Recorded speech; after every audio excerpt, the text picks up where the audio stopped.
Hi అండి. Welcome to Mahesh happy home. నేను మీ మహేశ్వరి. ఈరోజు నేను వరలక్ష్మి వ్రతం అయితే చేసుకుంటున్నాను. శ్రావణ మాసం 2వ శుక్రవారం అండి, పౌర్ణమికి ముందు. అందరికీ ఆ అమ్మవారి ఆశీస్సులు ఉండాలని, అందరూ చల్లగా ఉండాలని మనస్ఫూర్తిగా కోరుకుంటున్నాను. ఈరోజు నా పూజా విధానం అయితే ఈ వీడియోలో చూపిస్తున్నాను, చూసేయండి. వర్షం పడుతున్నది ఒక సైడు. ప్రొద్దున్నే తులసమ్మ దగ్గర అయితే పూజ చేసుకున్నాను. తర్వాత ఇంట్లో కూడా పూజ చేసుకున్నానండి. నిత్య దీపారాధన ఏ విధంగా అయితే చేసుకుంటామో అదేవిధంగా పూజ కంప్లీట్ చేసుకున్నాను. పూజ తర్వాత నైవేద్యాల కోసం అన్నీ ప్రిపేర్ చేసి పెట్టుకున్నానండి. నైవేద్యాలు ఏవి కూడా షూట్ చేసుకోలేదు. నైవేద్యం అన్నీ అయిపోయిన తర్వాత మంచిగా తయారయ్యేసి అమ్మవారిలాగా ఇక్కడ పీట అయితే రెడీ చేసుకుని ఈ విధంగా పూజ అయితే స్టార్ట్ చేసుకున్నాను. కలశానికి పసుపు రాసి బొట్లు పెట్టుకున్నాను. కలశంలో అయితే నీళ్లు పోసానండి. కొంతమంది బియ్యం పోస్తూ ఉంటారు. నేను ప్రతిసారి ఒకే విధంగా అయితే చేస్తున్నానండి.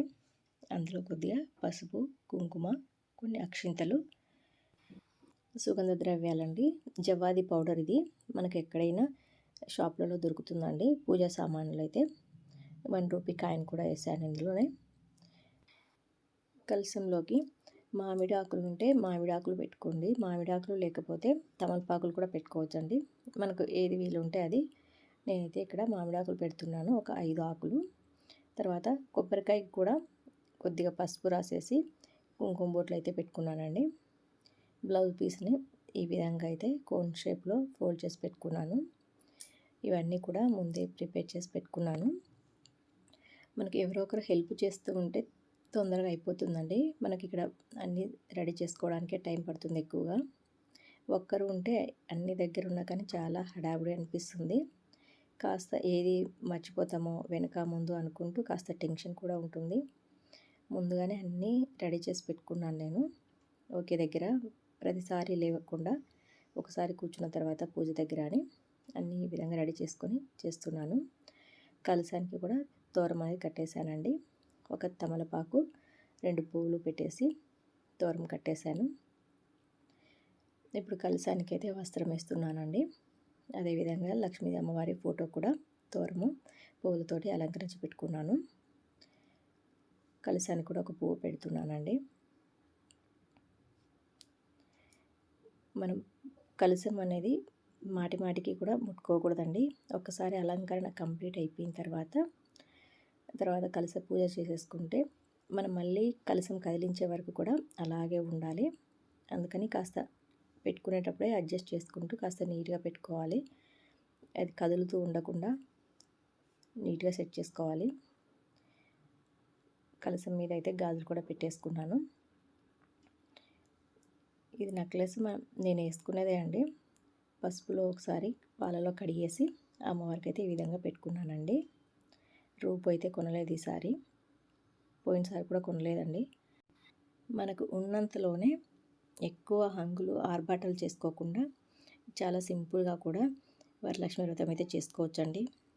ఒకరిని చూసి ఒకరికి కాంపిటీషన్ అన్నట్లు కాకోకుండా మనం భక్తితో అమ్మవారికి పూజించుకుంటే సరిపోతుందండి. అంతేకాని మనకు అన్ని ఎక్కువ ఆర్భాటాలు, డెకరేషన్స్ ఇవి ఏవి కూడా అవసరం లేదండి. అమ్మవారికి మనసు పెట్టి మనము ప్రశాంతంగా మనం ఉన్నంతలోనే పూజ చేసుకోవచ్చండి.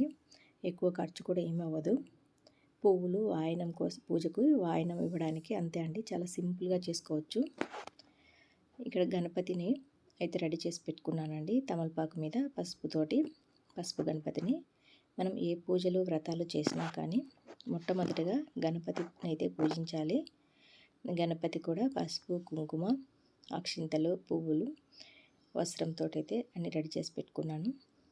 ఇప్పుడు దీపాలు అయితే వెలిగించుకుంటున్నాను. ఎలాంటి ఆడంబరాలు లేకోకుండా చాలా ప్రశాంతంగా మన ఇంట్లో ఉన్న వాటితోటే పూజ అయితే చేసుకుంటున్నాను. చాలా సింపుల్గా ఎవరైనా చేసుకోవచ్చండి. ఈ విధంగా కూడా ఎక్స్ట్రా అంటూ ఏమీ కొనలేదు. ఒక 2 అరటి పిలకలు, పళ్ళు, పూలు తప్ప ఇంకా మిగతావన్నీ కూడా ఇంట్లో ఉన్నవే అండి. అమ్మవారికి చీర, గాజులు అంతే మనకు ఉన్నంతలోనే తెచ్చిపెట్టుకోవచ్చండి. అమ్మవారికి అయితే వాయనం అయితే పెడుతున్నాను. చీర, గాజులు, శనగలు, అరటిపళ్ళు, తాంబూలము అన్నీ కూడా దక్షిణతో పాటు అమ్మవారికి అయితే వాయనం అయితే పెట్టుకుంటున్నాను. ఇంతే అండి, చాలా సింపుల్గా, ఎక్కువ హడావులు లేకోకుండా, ఎలాంటి ఖర్చులు లేకోకుండా కూడా పూజ అనేది చేసుకోవచ్చండి. పూజ అనేది ఎప్పుడు కూడా ఒకరిని చూసి ఒకరు వాళ్ళు అలా చేశారు, మనం వాళ్ళకంటే బాగా చేయాలి, ఇలా పోటీ అయితే పెట్టుకోకండి. మనం భక్తితో పూజించుకుంటే అమ్మవారు మన కోరికలు తప్పకుండా నెరవేరుస్తుంది. ఇది నా అభిప్రాయం అండి. ప్రతిసారి నేను ఇలాగే చేసుకుంటాను. ఎక్కువ హడావిడి ఏమి ఉండదు, చాలా సింపుల్గా అయితే చేసుకుంటాను.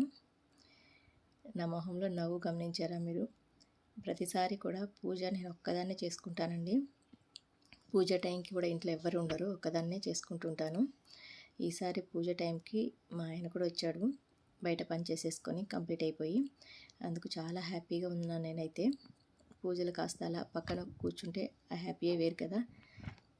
ప్రసాదాలన్నీ అయిపోయిన తర్వాత పూజ కూడా ఆల్మోస్ట్ ఇంకా అన్నీ రెడీ చేసి పెట్టుకున్నాను. అప్పుడైతే వచ్చారండి, చాలా హ్యాపీ అనిపించింది నాకు. ఆయన వస్తారని తెలిసే ఈసారి ఈ విధంగా హాల్లో అయితే పెట్టుకున్నానండి.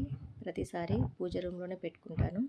నా వీడియోస్ని చూస్తున్న వాళ్ళకైతే తెలుస్తూ ఉంటుంది, నేను ఒక్కదాన్నే ఉంటాను ప్రతిసారి పూజ కూడా. ఈసారి ఇంకా ఆయన కూడా ఉన్నారు, అందుకనే మొత్తం అమ్మవారి, వరలక్ష్మి అమ్మవారి అష్టోత్తర శతనామావళి అన్నీ కూడా ప్రశాంతంగా అయితే చదువుకున్నామండి. ఇద్దరం కూర్చొని ఫస్ట్ టైం ఇలా పూజ చేసుకోవడము. ఇంకా తోరం కూడా రెడీ చేసుకున్నాను. దారంని పసుపులో ముంచేసి 9 పోగులు తీసుకొని 9 ముడులు వేసి తోరం అయితే రెడీ చేసి పెట్టుకున్నానండి. ఇప్పుడు తోర పూజ కూడా చేసుకోవాలి. పూజ చేసుకున్న వాళ్ళు కంపల్సరిగా తోరం అనేది రెడీ చేసుకోవాలండి. తోరముపై కుంకుమ అక్షింతలు వేస్తూ మనమైతే ప్రతి ఒక్క గ్రంథికి పూజ అయితే చేసుకోవాలి. కమలాయ నమః, రమాయ నమః, లోకమాత్రాయ నమః, విశ్వజన్యే నమః, వరలక్ష్మ్యే నమః, క్షీరాబ్దితనయాయ నమః, విశ్వసాక్షిణ్యే నమః, చంద్ర సహోదర్యాయ నమః, హరివల్లభాయ నమః, శ్రీ వరలక్ష్మీదేవ్యై నమః, నవసూత్ర గ్రంథిం పూజయామి. ఇలా 9 గ్రంథులకి పూజ చేసి ఆ తోరాన్ని అయితే మన కుడి చేతికి అయితే కట్టుకోవాలండి. చేతికి తోరం కట్టుకున్న తర్వాత ఇంకా వరలక్ష్మి వ్రతకథ అయితే చదువుతున్నానండి. పూజ అయితే కంప్లీట్ అయిపోతుంది వ్రతకథతోటి. తర్వాత అమ్మవారికి నేను ఈసారి అయితే 5 రకాల నైవేద్యాలు అయితే ప్రిపేర్ చేశానండి. పులిహోర, దద్దోజనము, రవ కేసరి, బూరలు, గారెలు అండి. ముందుగానే ఇవన్నీ ప్రిపేర్ చేశాను, కానీ ఇవన్నీ కూడా వీడియో అయితే తీయలేదండి. ఫోన్ ఛార్జింగ్ లేదు, మర్చిపోయాను నైట్ పడుకునేటప్పుడు. ఇవన్నీ సిద్ధం చేసి పెట్టుకున్నానండి. తర్వాత పూజ అనేది స్టార్ట్ చేశాను. అమ్మవారికి ఇంకా ధూపం అయితే చూపిస్తున్నానండి. సుగంధ ద్రవ్యాలతోటి అమ్మవారికి మనం ఈ విధంగా పూజ చాలా సింపుల్గా అయితే చేసుకోవచ్చండి. ఎక్కువ హడావులు లేకుండా చాలా ఈజీగా. నా పూజ ఎలా ఉందో తప్పకుండా కామెంట్ చేసి చెప్పండి. మీ అందరు కూడా 2వ వారం పూజ చేసుకున్నారా, ఫస్ట్ వారం చేసుకున్నారా, ఎప్పుడు చేసుకున్నారా అనేది కూడా చెప్పండి. ఏ వారమైనా చేసుకోవచ్చండి, మనకు ఎప్పుడు వీలైతే అప్పుడు. ఒకేసారి ఇప్పుడే చేసుకోవాలి అని అయితే మాత్రం అనుకోకండి. నా పూజ అయితే కంప్లీట్ అయిపోయిందండి. కొబ్బరికాయ కొట్టేసి అమ్మవారికి నైవేద్యం పెట్టేశాను. ఇప్పుడు హారతి అయితే ఇస్తున్నానండి.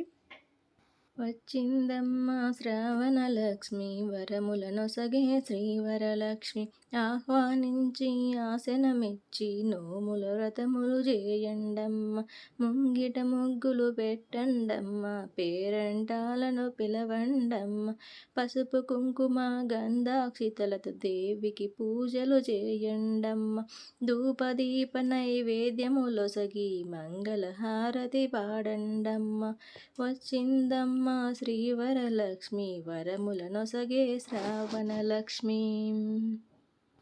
ఫస్ట్ టైం అమ్మవారి హారతి పాట మీకు కూడా వినిపించండి, ఎలా ఉందో అయితే చెప్పండి. తర్వాత ఇంకా పూజ కంప్లీట్ అయిపోయింది.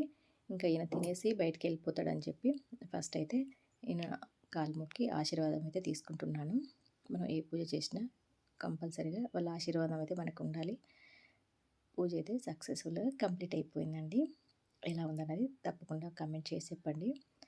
ఇంకా ఆయన తినేసి వెళ్ళిపోయిన తర్వాత నేనైతే ఉపవాసం ఉన్నానండి. వాయనంకి వస్తారు అందరని చెప్పేసి వాయనాలు అయితే రెడీ చేసి పెట్టుకుంటున్నాను. శనగలు నైటే నానబెట్టుకున్నాను, వీటిని జిప్లా కవర్లో ప్యాక్ చేసి పెట్టుకుంటున్నాను. అదేవిధంగా పసుపు కుంకుమ ప్రతిసారి రూపాయి ప్యాకెట్లు ఉంటాయి కదా, అవి కొని ఇచ్చేదాన్ని. అవి వేస్ట్ అండి, ఇచ్చిన తీసుకున్న ఎలాంటి యూజ్ ఉండదు, దానివల్ల పడేయడమే. అది అసలు పసుపు కుంకుమ కానే కాదు. అందుకనే ఈసారి నేను పసుపు కొమ్మలతో ఆడించిన పసుపు ఈ విధంగా చిన్న చిన్న కవర్స్లో అయితే ప్యాక్ చేస్తున్నానండి. 1 స్పూను పసుపు ఒక కవర్లో సపరేట్గా, కుంకుమ కూడా 1 స్పూన్ సపరేట్ పెట్టి చేశానండి. శనగలు కూడా ఒక పొట్లం అయితే చేసి పెట్టేసుకున్నాను. మనం ఇచ్చే పసుపు కుంకుమ వారికి యూజ్ అయ్యేలాగా ఉండాలి, అంతేగాని పడేసేలాగైతే ఉండకూడదు కదండి. ఒకసారి మీరే ఆ పసుపు కుంకుమ ప్యాకెట్లను అయితే ఒకసారి ఓపెన్ చేసి చూడండి. అందులో పసుపు కుంకుమ కానే కాదు. ఒకసారి వాటర్లో వేసి చెక్ చేయండి, అది మొత్తం ఇసుక రంగు పడి ఉంటుందండి అందులో. మనం అది ఇచ్చి పాపం చేసిన వాళ్ళమే అవుతామండి. అందుకనే ఈసారి నేను ఇంట్లోనే పసుపు ఈ విధంగా కుంకుమ ప్యాకింగ్ చేశాను.